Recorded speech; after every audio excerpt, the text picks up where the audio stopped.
Hello everyone and welcome to Indian mentors. मेरा नाम है विराट और हम लोग पढ़ रहे थे फिजिक्स। जैसा कि हम लोग का पहला यूनिट है सबसे इलेक्ट्रोस्टैटिक्स। तो इलेक्ट्रोस्टैटिक्स क्या होता है आइए देखते हैं।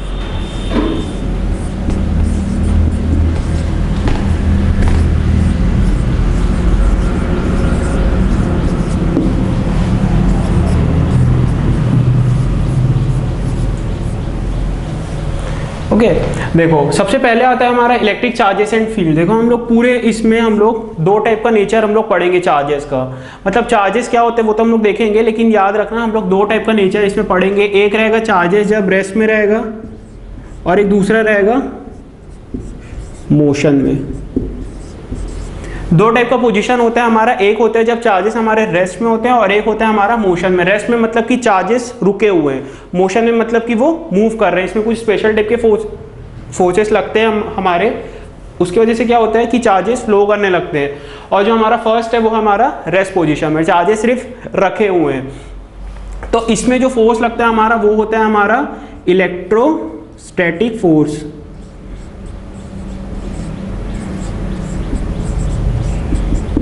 इलेक्ट्रोस्टैटिक, ठीक है, देख के ही लग रहा है। इलेक्ट्रो मतलब इलेक्ट्रिक और स्टैटिक मतलब रुका हुआ।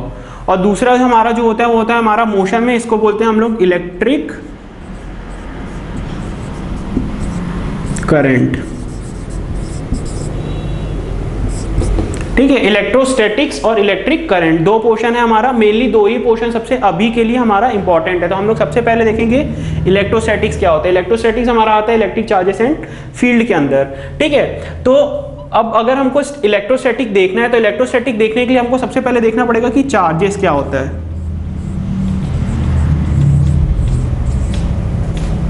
What are charges. ठीक है, सबसे मोस्ट इंपॉर्टेंट और सबसे मोस्ट फंडामेंटल जो पार्टिकल होता है हमारे पूरी यूनिवर्स का वो हमारा क्या होता है, चार्जेस होता है। ठीक है, देखो क्या होता है कि हमारे जो एटम होता है,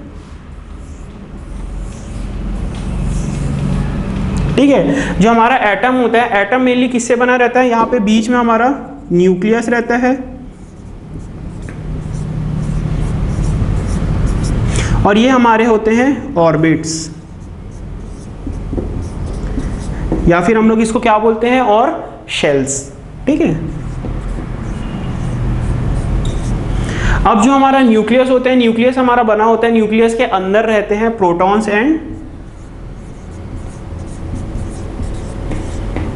न्यूट्रॉन्स। ठीक है, जो न्यूक्लियस होता है हमारा, न्यूक्लियस कंसिस्ट करता है हमारा प्रोटॉन्स और न्यूट्रॉन्स का। और जो हमारे ऑर्बिट्स होते हैं या शेल्स होते हैं, इसमें हमारे क्या प्रेजेंट रहते हैं, इलेक्ट्रॉन्स। ठीक है, यहां पे जो शेल्स होते हैं हमारे या ऑर्बिट्स होते हैं, इसमें हमारा क्या रहता है, इलेक्ट्रॉन्स। ओके, तो ये जो प्रोटॉन्स, न्यूट्रॉन्स और इलेक्ट्रॉन्स होते हैं, ये तीनों से ही हमारा चार्जेस जो होता है कुछ सिमिलर चीजें होती है। ठीक है, मतलब कि चार्जेस को इसी से हम लोग देख सकते हैं कि चार्जेस क्या होता है। तो हमारे जो प्रोटॉन्स होते हैं, प्रोटॉन्स में क्या होते हैं, पॉजिटिव चार्ज होता है, और जो इलेक्ट्रॉन्स होता है इसमें हमारा नेगेटिव चार्ज होता है। ठीक है, तो प्रोटॉन्स मतलब पॉजिटिव, इलेक्ट्रॉन्स मतलब नेगेटिव और न्यूट्रॉन्स मतलब न्यूट्रल। इसमें किसी भी टाइप का चार्ज नहीं होता है। ठीक है, तो हमारा जो चार्जेस क्या होता है, चार्जेस होता है जो प्रोटॉन्स इलेक्ट्रॉन्स की कुछ एडिशनल प्रॉपर्टीज होती है। ठीक है, protons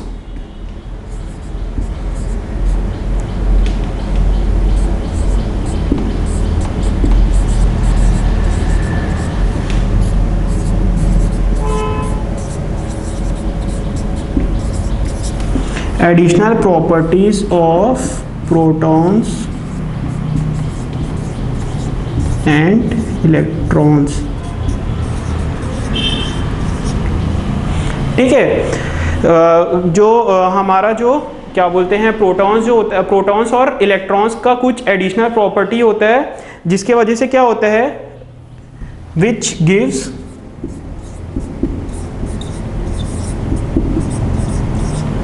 rise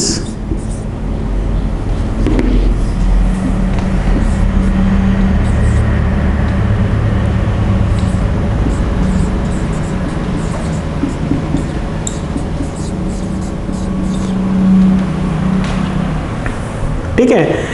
additional properties of protons और इलेक्ट्रॉन्स होती है जिसकी वजह से हमारा क्या होता है, इलेक्ट्रिक फोर्स, मतलब वो दोनों आपस में कुछ फोर्स एक्सपीरियंस करते हैं, ठीक है, जिसको हम लोग क्या बोलते हैं, चार्जेस। वो जो एडिशनल प्रॉपर्टी होती है उसी को हम लोग क्या बोलते हैं, चार्जेस बोलते हैं, ठीक है। अब एक्चुअली ये दो टाइप का होता है चार्जेस, जो होता है या तो हमारा पॉजिटिव होता है या फिर नेगेटिव होता है। अब इनके ऊपर बहुत हमारी डिटेल्ड एक स्टडी है कि हमारे पॉजिटिव चार्जेस होते हैं और नेगेटिव चार्जेस होते हैं, उनमें जो फोर्स होता है वो कितने टाइप का होता है और कैसा फोर्स होता है, ठीक है। अब फोर्स तो होता है वो तो पता है, लेकिन फोर्सेस तो बहुत टाइप के होते हैं हमारे। ग्रेविटेशनल फोर्स होता है, अट्रैक्टिव फोर्स होता है, रिपल्सिव होता है, मस्कुलर फोर्स होता है। तो ये जो चार्जेस होते हैं इनके बीच में कैसा फोर्स होता है, ठीक है। तो जो चार्जेस होते हैं इनके ऊपर दो टाइप के फोर्सेस लगते हैं, एक होता है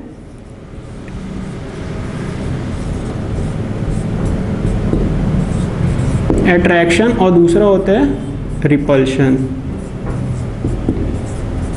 ठीक है। अब कोई मेरे पास दो चार्जेस है, मान लो कि मेरे पास एक कोई चार्ज है ये और एक कोई दूसरा चार्ज है ये, ठीक है।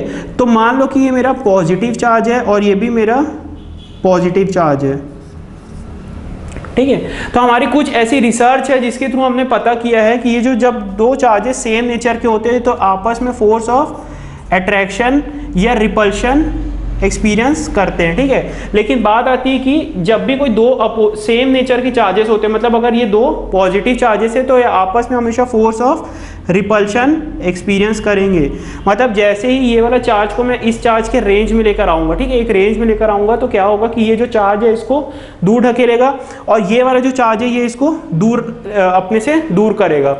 लेकिन याद रखना कि ये जो भी एक्टिविटी होती है हमेशा एक्सिस में होती है, ठीक है। ये जो चार्जेस की जो एक्सिस होगा, ये जिस एक्सिस से आ रहा होगा, ये दोनों के बीच का जो एक्सिस होगा ये इसी एक्सिस में इधर जाएगा और ये इधर जाएगा, ठीक है। तो ये था हमारा फोर्स ऑफ रिपल्शन, ठीक है।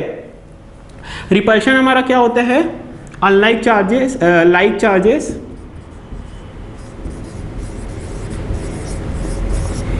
Repel each other.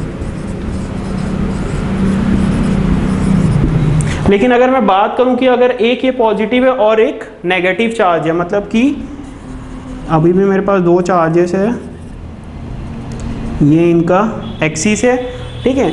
अब अगर मेरा ये वाला चार्ज पॉजिटिव है और ये वाला चार्ज नेगेटिव है, ठीक है, तो जैसे ही ये वाला जो नेगेटिव चार्ज है इसके रेंज में आएगा, मतलब पॉजिटिव चार्ज के रेंज में आएगा, तो क्या होगा, जो पॉजिटिव चार्ज है ये नेगेटिव चार्ज को अपने तरफ खींच लेगा, ठीक है। तो ये क्या होगा कि जो नेगेटिव चार्ज है ये इसके तरफ मूव करने लगेगा। अब दो ही कंडीशन होता है, या तो फोर्स ऑफ रिपल्शन होगा या फिर फोर्स ऑफ अट्रैक्शन होगा, ठीक है। तो अगर रिपल्शन होता है तो लाइक चार्जेस मतलब एक जैसे चार्जेस है तो फोर्स ऑफ रिपल्शन होगा, और अट्रैक्शन कब होता है, अनलाइक चार्जेस।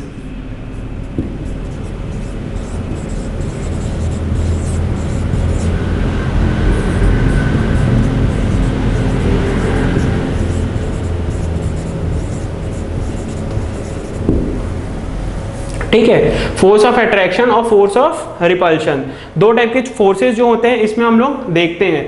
चार्जेस क्या होता है, सबसे पहले हम लोग ने देखे कि प्रोटॉन्स इलेक्ट्रॉन्स क्या होता है, फिर उससे हम लोग ने देखे चार्जेस क्या होता है, फिर चार्जेस में कितने टाइप के फोर्स होते हैं और वो फोर्सेस क्या क्या होते हैं वो हम लोग देख लिए। अब इसके बाद एक हमारा इंपॉर्टेंट टॉपिक आता है जो कि है कंजर्वेशन ऑफ चार्जेस, ठीक है। हम लोग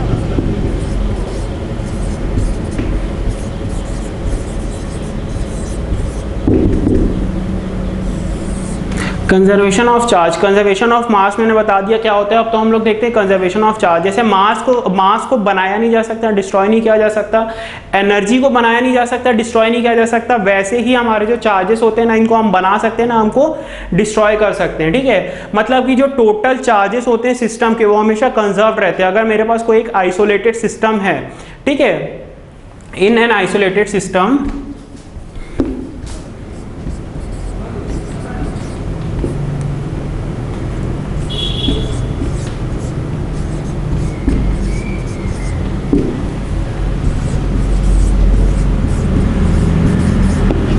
in an isolated system the total charge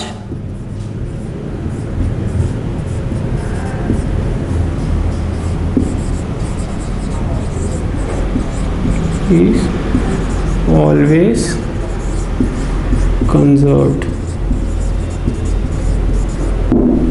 ठीक है, अगर कोई एक आइसोलेटेड सिस्टम है तो उसमें जो टोटल चार्जेस होते हैं वो हमेशा कंजर्व रहते हैं, मतलब कि उतने जो चार्जेस रहेंगे वो हमेशा प्रेजेंट रहेंगे। मान लो कि मेरे पास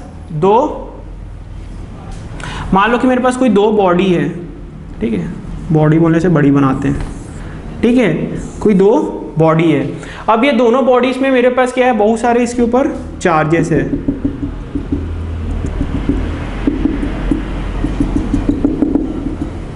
ठीक है, ये एक आइसोलेटेड सिस्टम है जो कि मैंने बनाया है।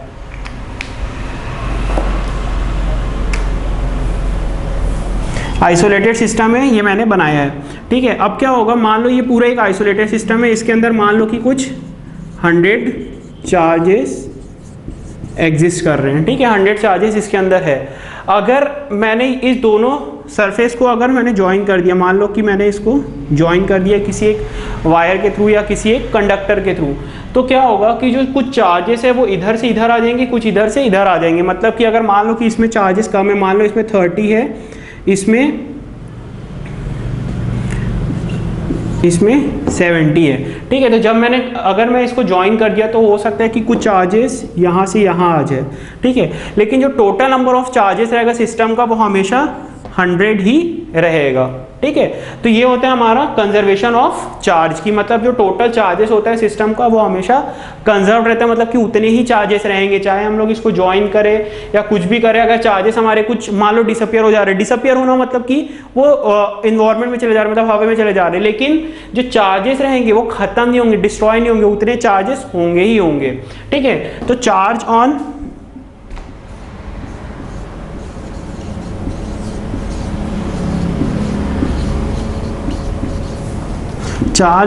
Each electron, charge on each electron हम लोग उसको डिनोट करते हैं ई से माइनस, तो ये क्या होता है 1.6 into 10 to the power minus 19 coulomb.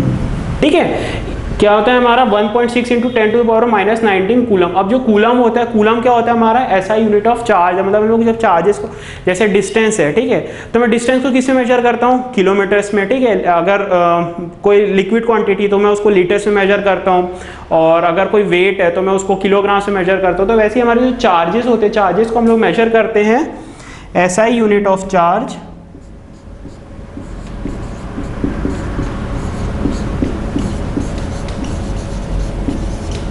क्या होता है, कूलम।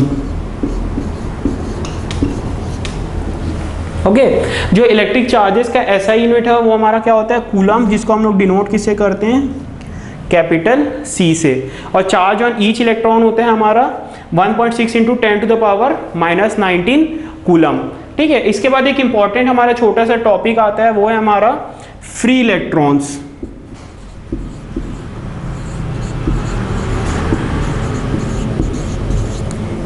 ठीक है, फ्री इलेक्ट्रॉन्स। अब इलेक्ट्रॉन्स देख लिया हम लोग ने, सब चीज देख ली। अब बात आती है कि फ्री इलेक्ट्रॉन्स क्या होता है। देखो, फ्री इलेक्ट्रॉन्स क्या होता है कि मान लो मेरे पास एटम है, ठीक है, मेरे पास एटम है। अब इसमें अंदर तो प्रोटॉन्स है, ठीक है, कुछ n नंबर ऑफ प्रोटॉन्स है, यहाँ पे इलेक्ट्रॉन्स है।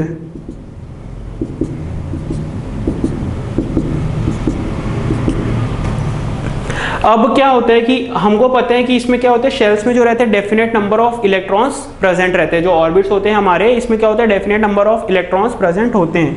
जैसे कि मान लो फर्स्ट सेल है, उसमें 2 रहता है, सेकंड में 8, थर्ड में 8, 8, 8, 16, 32, 64, इस टाइप से चलता है। ठीक है, तो ये इस टाइप में हमारे जो इलेक्ट्रॉन्स रहते हैं वो प्रेजेंट रहते हैं किसमें, शेल्स में। ये जो शेल होते हैं हमारे, ये ऑर्बिट जिसको हम लोग बोलते हैं, इसमें क्या होता है, इन नंबर्स में हमारे पास जो इलेक्ट्रॉन्स रहते हैं वो प्रेजेंट रहते हैं। मतलब जो हमारा फर्स्ट शेल है उसमें 2 इलेक्ट्रॉन्स रहेगा, सेकंड में 8 रहेगा, फिर थर्ड में। तो क्या होता है कि अगर जैसे जो मेरा आउटर मोस्ट ऑर्बिट है, अब इसमें मेरे को कितना चाहिए, 8 इलेक्ट्रॉन्स चाहिए। मतलब ये वाले शेल को मेरे को अगर कंप्लीट रखना है तो मेरे को कितने इलेक्ट्रॉन्स देना पड़ेगा, इसमें 8 इलेक्ट्रॉन्स। लेकिन अगर मेरे पास मान लो इसमें सिर्फ 2 ही इलेक्ट्रॉन्स है, ठीक है। तो क्या होता है कि इनके बीच में क्या होते हैं, फोर्सेस होते हैं, स्ट्रॉन्ग फोर्सेस होते हैं। ये जो इलेक्ट्रॉन्स और प्रोटॉन्स होते हैं इनके बीच में क्या होते हैं, स्ट्रॉन्ग फोर्सेस रहते हैं जो कि इनको रोक के रखते हैं। लेकिन अब क्या हो रहा है कि ये जो पूरा जो शेल है, ये पूरे शेल को ये अट्रैक्ट करके रखेगा न्यूक्लियस। लेकिन क्या हो रहा है कि इस वाले ऑर्बिट में सिर्फ 2 ही इलेक्ट्रॉन्स है, तो इनके बीच का जो फोर्स है वो बहुत मिनिमम होता है। ठीक है, तो ये जो फोर्स है इसके बीच में बहुत मिनिमम होता है। तो उस मिनिमम फोर्स की वजह से क्या होता है कि ये जो इलेक्ट्रॉन्स रहते हैं ये फ्री इलेक्ट्रॉन्स माना जाता है इनको, ताकि ये निकल जाते हैं। ठीक है, ऑर्बिट से अपने निकल जाते हैं और ये मूव कर सकते हैं। ठीक है, तो ये क्या करते हैं, ये इलेक्ट्रॉन्स जो रहते हैं ये निकल जाते हैं ऑर्बिट से और क्या कर सकते हैं, मूव कर सकते हैं। ठीक है, इंडिपेंडेंटली। अगर मैं इनके ऊपर फोर्स लगाऊं, इनको मैं बोलूं कि इधर जाओ तो ये इधर जाने लगेंगे, मैं बोलूंगा इधर जाओ तो वो इधर जाने लगेंगे। तो इनको अपन लोग बोलते हैं फ्री इलेक्ट्रॉन्स। ठीक है, अब जो हमारा नेक्स्ट टॉपिक आता है वो इस यूनिट का सबसे इंपॉर्टेंट टॉपिक है, मतलब सबसे पहला और सबसे इंपॉर्टेंट टॉपिक है कि ये जो कूलम है। ठीक है, ये कूलम एक्चुअली एक साइंटिस्ट है जिन्होंने बताया थी हमको कि जब भी कोई 2 चार्जेस के बीच में फोर्स लगता है, ठीक है, या तो वो फोर्स ऑफ अट्रैक्शन होगा या फिर फोर्स ऑफ रिपल्शन होगा, तो फोर्स ऑफ अट्रैक्शन या फोर्स ऑफ रिपल्शन कितना होगा वो हमको कौन बताया था, कूलम्स ने। ठीक है, तो सबसे पहले हम लोग देखेंगे कूलम्स लॉ इन इलेक्ट्रोस्टैटिक्स। तो अभी तक हम लोग पढ़ रहे थे चार्जेस क्या होते हैं, चार्जेस की स्टडी पढ़े थे, चार्जेस के बीच के जो फोर्सेस होते हैं वो हम लोग पढ़े थे। अब जो हम लोग पढ़ेंगे वो है हमारा कूलम्स लॉ। क्या होता है कि जो चार्जेस के बीच में जो फोर्सेस होते हैं, ठीक है, जो चार्जेस फोर्स एक्सपीरियंस करते हैं या तो फोर्स ऑफ अट्रैक्शन होता है या फिर फोर्स ऑफ रिपल्शन होता है, लेकिन वो फोर्स ऑफ अट्रैक्शन और फोर्स ऑफ रिपल्शन कितना होगा वो हमको कौन बताता है, कूलम्स लॉ। ठीक है, कूलम्स लॉ हमको बोलता है कि मान लो कि कोई 2 चार्ज है। ठीक है, ये हमारा Q1 है, ये हमारा Q2 है, ये इनका line of joining of axis है, मतलब इस एक्सिस में ये दोनों लाई करते हैं। अब या तो इनके बीच में फोर्स ऑफ अट्रैक्शन लगेगा या फिर फोर्स ऑफ रिपल्शन लगेगा। मैं इस पे मैं नहीं जाऊंगा कि फोर्स ऑफ अट्रैक्शन लगेगा या रिपल्शन लगेगा। हमको पता है कि अगर अनलाइक चार्जेस है तो उनके बीच में फोर्स ऑफ अट्रैक्शन होगा, अगर लाइक चार्जेस है तो फोर्स ऑफ रिपल्शन होगा। लेकिन अब अभी हम लोग सिर्फ मान रहे कि कोई भी 2 चार्जेस है, दोनों पॉजिटिव, दोनों लाइक भी हो सकते हैं या दोनों अनलाइक भी हो सकते हैं। ठीक है, तो इनके बीच का जो डिस्टेंस है, ये जो सेपरेशन है, ये है मेरा कितना, मान लो R, और इसको मैंने जिस आइसोलेटेड सिस्टम में रखा हूं, ठीक है, मैंने इसको एक आइसोलेटेड सिस्टम के अंदर रख दिया हूं। तो अब इसके बीच में जो फोर्स होगा हमारा, फोर्स क्या होगा हमारा,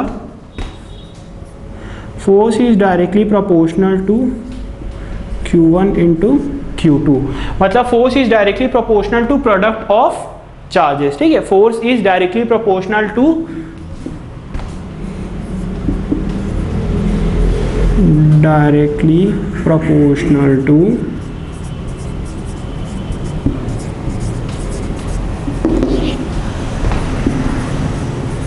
product of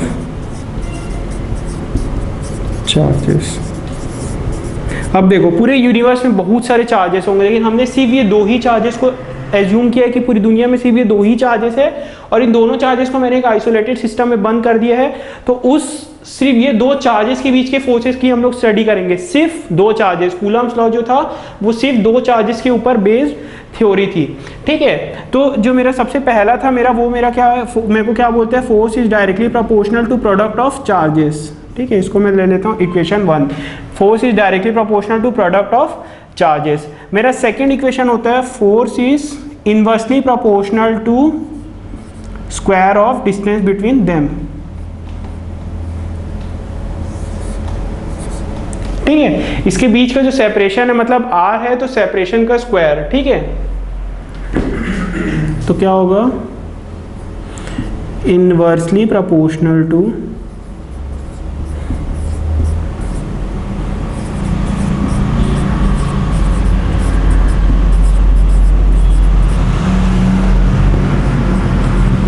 square of distance between them.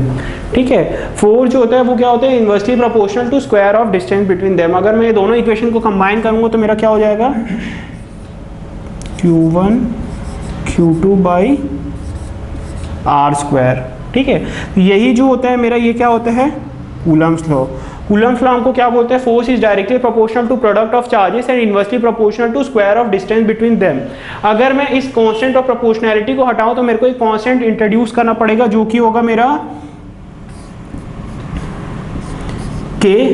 ठीक है, के मेरा कांस्टेंट है, ये होगा मेरा Q1 Q2 by R square. अब जो मेरा k होता है, जो मेरा कांस्टेंट है, कांस्टेंट की मेरी वैल्यू होती है 1/4 pi epsilon naught 9 into 10 to the power 9 newton metre per. ठीक है, इसकी जो यूनिट होती है वो होती है हमारी कूलम।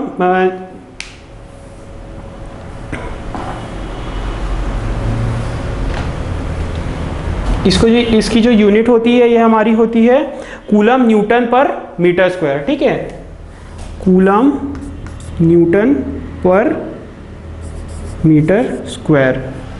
ठीक है, तो ये -2 हो जाएगा। ये होती है हमारी coulomb Newton per metre square.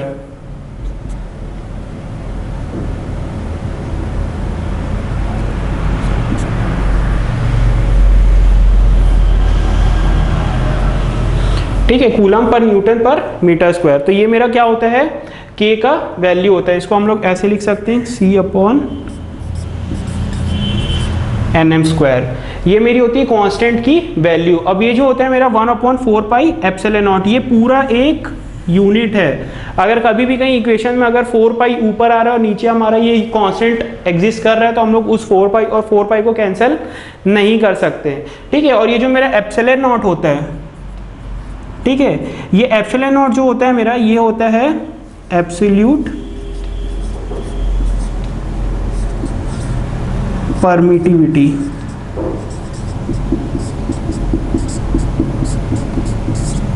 या फिर परमिटिविटी ऑफ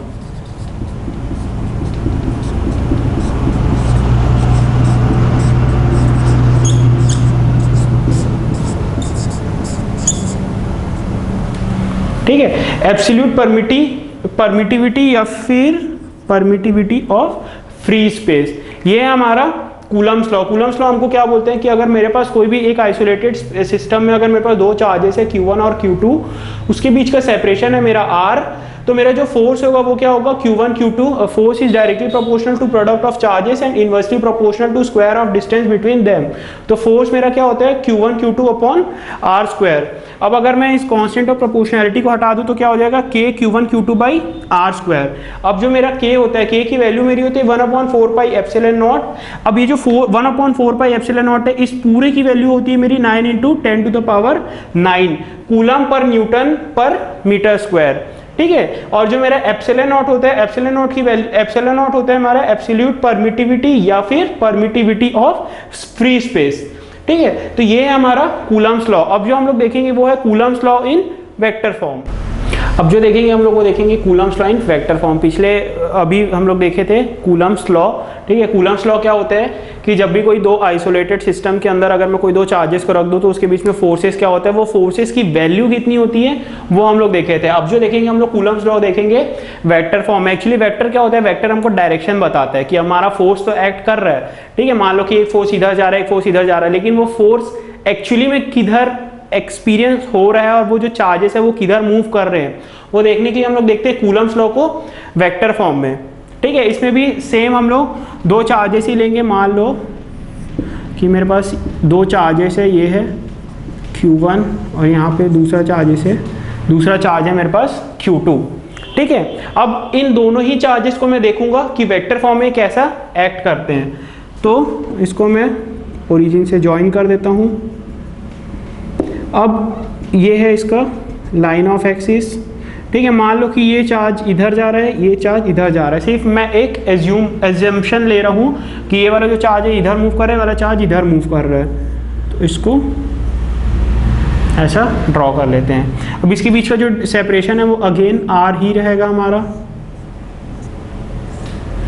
ठीक है, इसके बीच का जो सेपरेशन है हमारा वो हमारा R रहेगा। अब ये जो है तो इसका यहाँ Q2 की वजह से Q1 पे जो फोर्स लगेगा वो हो जाएगा हमारा F12 ऐसा, और इसके वजह से इस पे जो लगेगा F21। ओके, Q2 के वजह से Q1 पे जो फोर्स लगेगा वो होगा F12, और Q1 की वजह से Q2 पे जो फोर्स लगेगा वो होगा F21। इसका जो यूनिट वेक्टर होगा R, ठीक है, 1 से 2 के अलोंग, तो क्या हो जाएगा वो R12, ठीक है। यहां से यहां आ रहा है तो R12, यहां से यहां जाएगा तो R यूनिट वेक्टर है, यहां से यहां जा रहा है तो R21। ओके, तो ये मेरा क्या हो गया, Coulomb's law in vector form. अब जो मेरा फोर्स होगा वो कितने टाइप का है, F12 एंड F21। मेरा दो टाइप का फोर्स कौन कौन सा आ रहा है, F12 और F21। तो F12 क्या होगा मेरा,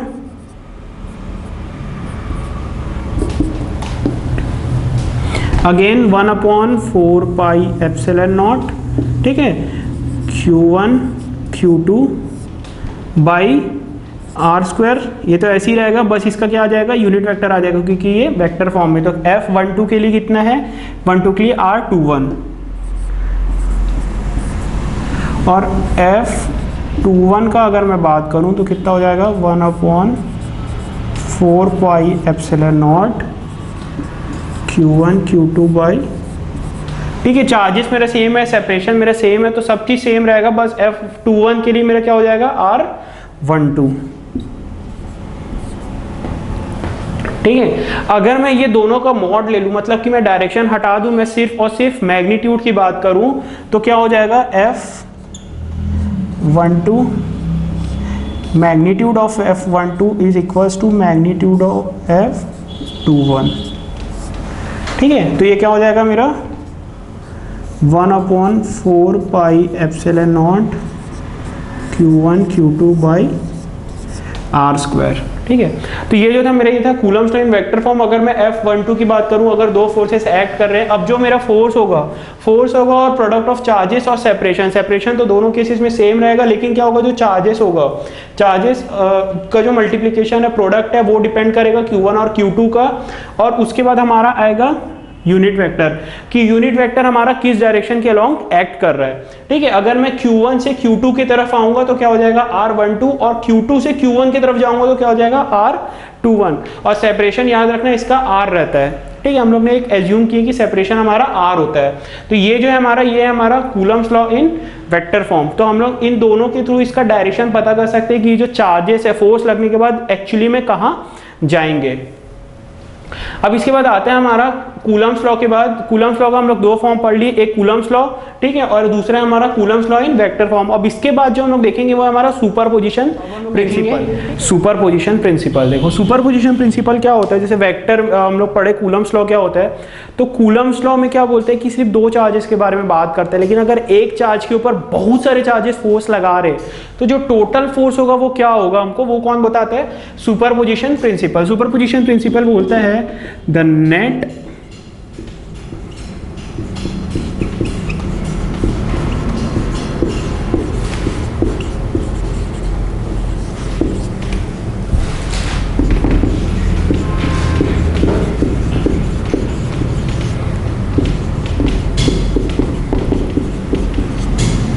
force by multiple forces is the vector sum of all the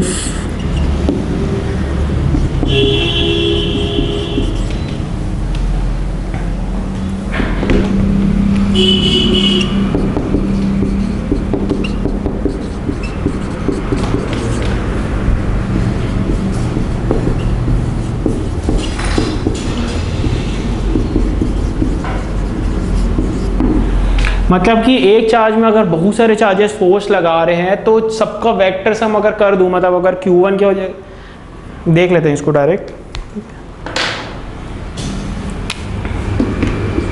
एक कोई चार्ज है मेरा Q1, अब क्या हो रहा है, एक चार्ज है मेरा Q2, ये भी इस पे फोर्स लगा रहा है, एक चार्ज है मेरा Q3, ये भी इस पे फोर्स लगा रहा है, और एक चार्ज है मान लो मेरा क्यू एन।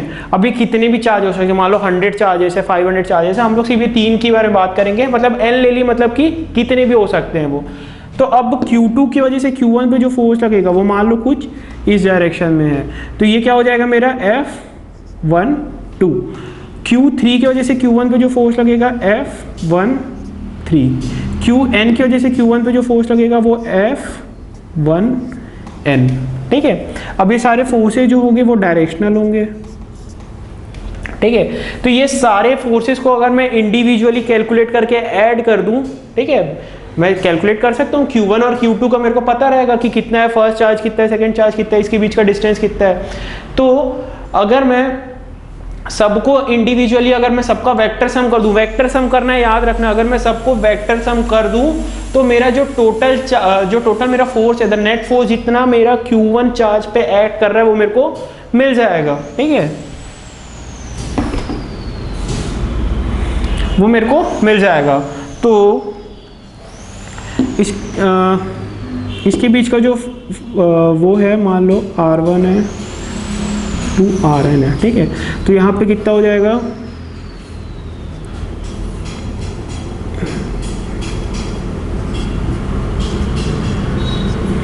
R31। ठीक है, ये हो जाएगा, ये यूनिट वेक्टर होगा। अब मेरा जो फोर्स 1 2 जो है मेरा, ठीक है, 2 3 4 ऐसे ही बढ़ते हैं, तो F12 मेरा क्या हो जाएगा 1/4 पाई एप्सिलॉन नॉट। ठीक है, क्या हो जाएगा Q1 Q2 बाई R1, ठीक है, का स्क्वायर, यही होता है 1/4 pi epsilon naught Q1 Q2 by R square, मतलब product of charges upon square of distance between them. और इसके बीच का यूनिट वेक्टर कितना हो जाएगा R, ये 2 1 होगा और ये वाला N1 होगा। ठीक है, तो कितना हो जाएगा R21। ठीक है, फिर F, ये मेरा इक्वेशन 1 है, ये इक्वेशन F13 मेरा क्या हो जाएगा 4 पाई एप्सिलॉन नॉट, क्या हो जाएगा Q1 Q3। अब जो मेरा चार्ज है, फर्स्ट चार्ज मेरा Q1 है, सेकेंड चार्ज मेरा Q3 है, तो Q1 Q3 बाई R2 का स्क्वायर, तो ये क्या हो जाएगा R2।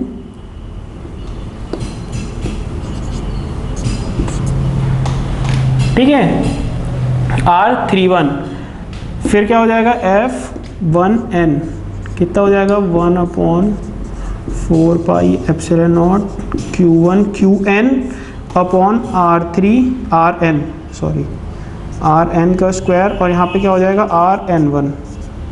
ठीक है, ये इक्वेशन 2 है मेरा, ये इक्वेशन 3 है। अब मैं ये तीनों का ऐड कर दूंगा, मेरा क्या है, जो मेरे को सुपरपोजिशन प्रिंसिपल बोलते हैं, मेरा F कितना होता है, मेरा F12 plus F13 up to 1n। ठीक है, सबको ऐड करते जाऊंगा मैं, तो ये मेरा क्या होता है टोटल फोर्स होगा। ठीक है, तो मेरा F कितना हो जाएगा, इसमें से अगर मैं सबको ऐड कर दूं तो 1/4 पाई एप्सिलॉन नॉट, और Q1 जो है वो मेरा कॉमन है, वो बाहर आ जाएगा, तो क्या बचेगा 1/4 पाई एप्सिलॉन नॉट है, Q/4 पाई एप्सिलॉन नॉट। यहाँ पे क्या बचेगा मेरा Q2 बाई R1 का स्क्वायर और R21, Q2 बाई R1 का स्क्वायर और R21। ठीक है, सेकेंड में क्या बचेगा Q3 बाई R2 का स्क्वायर और R31 अप टू, सबको ऐड करते हुए पहुंचूंगा तो क्या हो जाएगा Qn बाई Rn का स्क्वायर। ठीक है, n -1। ठीक है, यहाँ पे 3 है तो यहाँ पे 2 है। ठीक है, तो क्या हो जाएगा n-1 का स्क्वायर, n-1 का स्क्वायर, और कितना हो जाएगा Rn1। ठीक है, यहाँ पे क्या हो जाएगा, तो ये मेरा क्या है इक्वेशन है, ये मेरा टोटल फोर्स होगा। अब अगर मैं मान लूँ कि सारे जो चार्जेस है वो इक्वी डिस्टेंस है किसके, Q1 के, ठीक है। अगर मैं सारे चार्जेस को अगर मैं मान लूँ कि इक्वी डिस्टेंट है किससे, Q1 से, if all charges are equi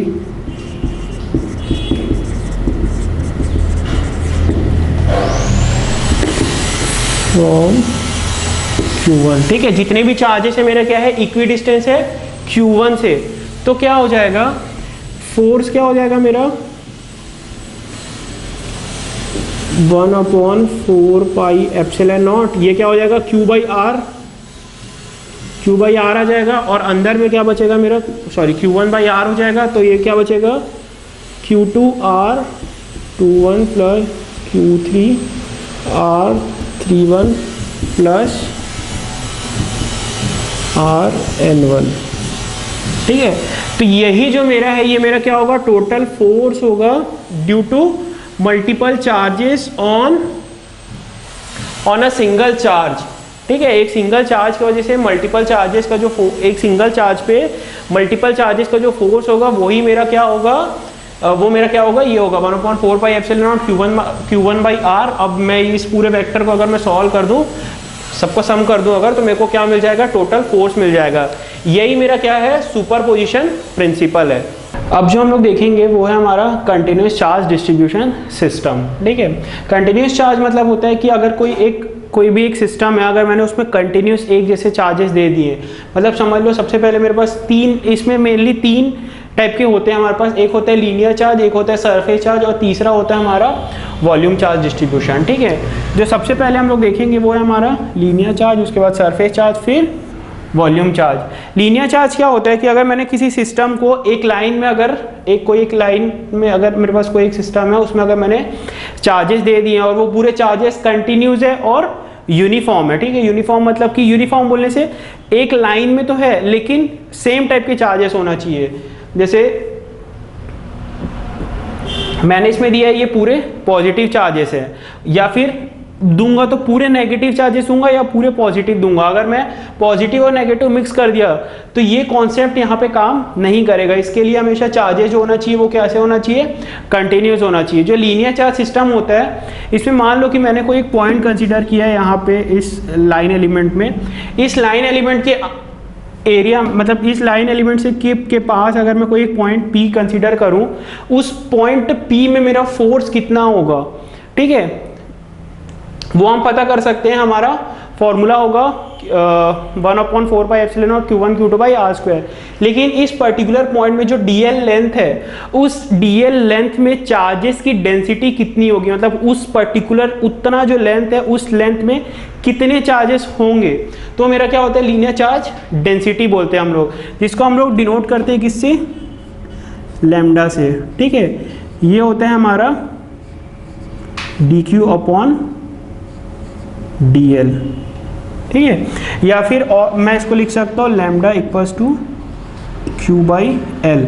ये मेरा होता है लीनियर चार्ज डेंसिटी, ठीक है।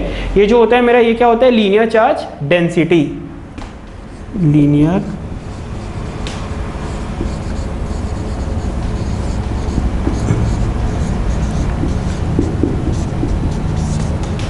ये होता है मेरा लीनियर चार्ज डेंसिटी। इसके बाद आता है मेरा सरफेस चार्ज। अब क्या हो रहा है कि मैं एक पूरा, मेरे पास कोई एक सरफेस है, उस सरफेस में मैं एक पॉइंट कंसीडर किया हूं। मान लो कि ये पूरा एक बोर्ड है, इस बोर्ड में मैंने ये एक पॉइंट कंसीडर किया हूं। इस पॉइंट से अगर मैं किसी दूर में, अगर कोई एक पॉइंट में अगर मैं यहाँ पे जाके अगर मैं वहां पे देखूंगा कि कितने चार्जेस की डेंसिटी, मतलब कि डेंसिटी ऑफ चार्जेस कितने हैं उस पोजीशन में, तो मेरा क्या हो जाएगा, उसको जैसे इसको हम लोग ने लैम्डा से डिनोट किया था, वैसे ही हम लोग उसको डिनोट करते हैं सिग्मा से, ठीक है। अब ये जो पॉइंट है, इस पॉइंट का एरिया मेरा कितना है, ds है, ठीक है, ds है। तो इसमें क्या हुआ था, dl लिए थे हम लोग, इसमें क्या हो जाएगा, dq अपॉन ds, ओके। तो इसमें हम लोग ने क्या लिए थे, लाइन एलिमेंट था करके dl लिए थे, ये सरफेस एलिमेंट है करके हम लोग इसमें ds लिए हैं। तो क्या हो जाएगा, sigma equals to dq upon ds, या फिर इसको लिख सकता हूँ sigma equals to q by s,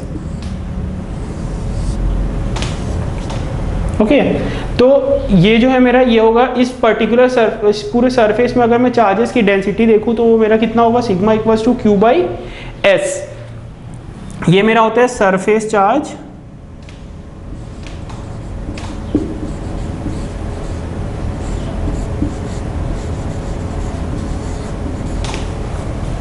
surface charge density. जो फर्स्ट था मेरा ये था लीनियर चार्ज, दूसरा है मेरा सरफेस चार्ज, अब जो लास्ट आता है वो मेरा है क्या है, वॉल्यूम चार्ज। ठीक है, अब अभी तक हम लोग ने देखे एक लाइन में अगर पूरे चार्जेस है तो क्या होता है, उसमें एक पर्टिकुलर पॉइंट में डेंसिटी कितनी होती है उस पूरे एलिमेंट में। दूसरा होता है सरफेस, अगर कोई पूरा सरफेस कंसीडर कर लूँ, सरफेस में कोई एक पॉइंट कंसीडर करूँ तो उस पॉइंट में मेरा सरफेस डेंसिटी कितनी होगी, चार्जेस की, नंबर ऑफ चार्जेस कितने प्रेजेंट होंगे, तो वो मेरा क्या होगा, सरफेस चार्ज डेंसिटी। और जो मेरा थर्ड है वो मेरा क्या है, वॉल्यूम चार्ज। ठीक है, तो वॉल्यूम चार्ज में मान लो कि एक पूरा वॉल्यूम है, मान लो पूरा एक ये रूम है, मैंने एक रूम कंसीडर कर लिया हूँ, उस रूम में मैंने कोई एक पॉइंट कंसीडर कर लिया, मान लो कि ये एक कोई सिस्टम रखा हुआ है। ठीक है, एक भी कोई बॉडी है, इस बॉडी का वॉल्यूम कितना है मेरा, dv। ठीक है, और मैंने जो पॉइंट कंसीडर किया वो पॉइंट में है Q0। ठीक है, टेस्ट चार्ज रखा मैंने, और यहाँ पे मेरा क्या हो जाएगा, ये फोर्स हो जाएगा। तो इसको हम लोग ने लैम्डा से डिनोट किए थे, इसको हम लोग ने सिग्मा से डिनोट किए थे, और जो मेरा वॉल्यूम चार्ज डेंसिटी होता है इसको हम लोग डिनोट करते हैं रो से। ठीक है, तो ये क्या होता है,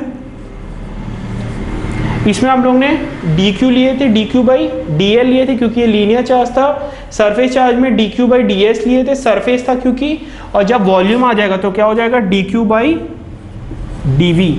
तो रो मेरा क्या हो जाएगा, q बाई v। ये मेरा क्या होगा, वॉल्यूम चार्ज डेंसिटी।